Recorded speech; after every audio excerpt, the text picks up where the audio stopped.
Dharamjot, let me quickly just come across, we've been discussing this, and even with some of the experts, we've been discussing how at this point it almost appears as though this is some sort of a face-saving battle for Pakistan or a battle of narratives, because we've been seeing the barrage of misinformation that's been coming from their side, inflammatory messages, doesn't seem to stop at all.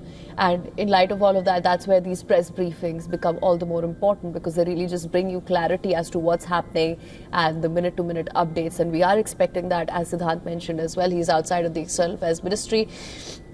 We'll expect that in about an hour and a half. Dharamjot, what can you tell us?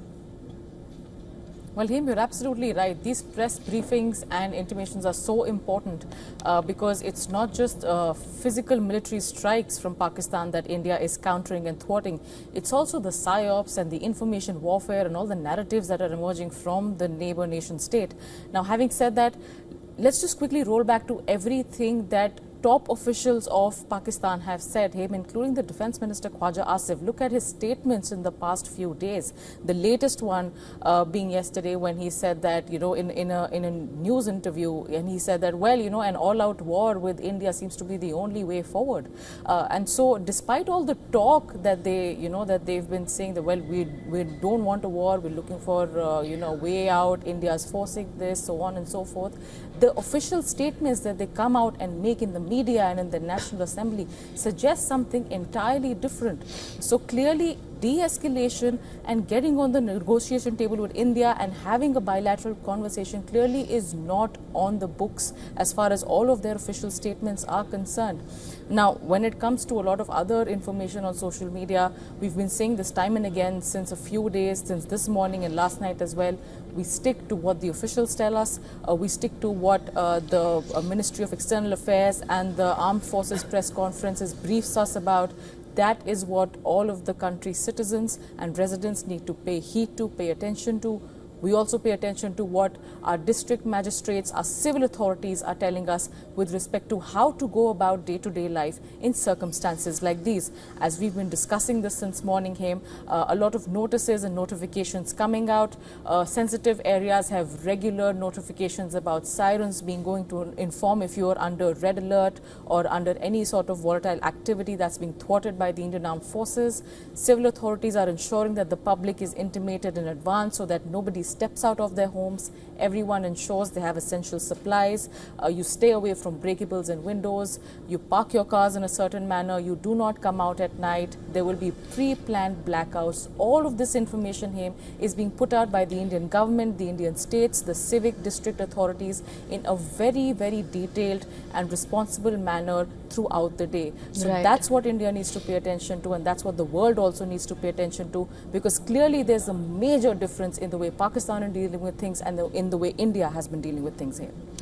Right, we were speaking to some of the experts earlier as well, and some of the veterans who've spoken about how if you do not match a country conventionally, that's when the this nuclear rhetoric comes, and this is somehow almost as though the crush that Pakistan relies on, as though it's one of those last tactics, despite their bogey being called on this multiple times.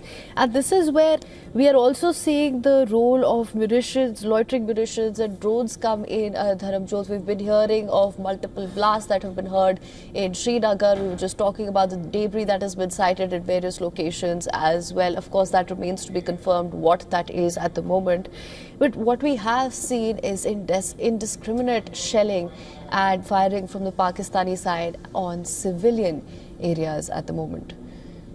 Absolutely, and this has been going on for quite a few days now. Remember, when India carried out its precision strike on terror camps on May the 7th, India had categorically made it very clear that they're targeting 9 specific locations of the terror apparatus in parts of Pakistan-occupied Kashmir and in the Punjab province of Pakistan.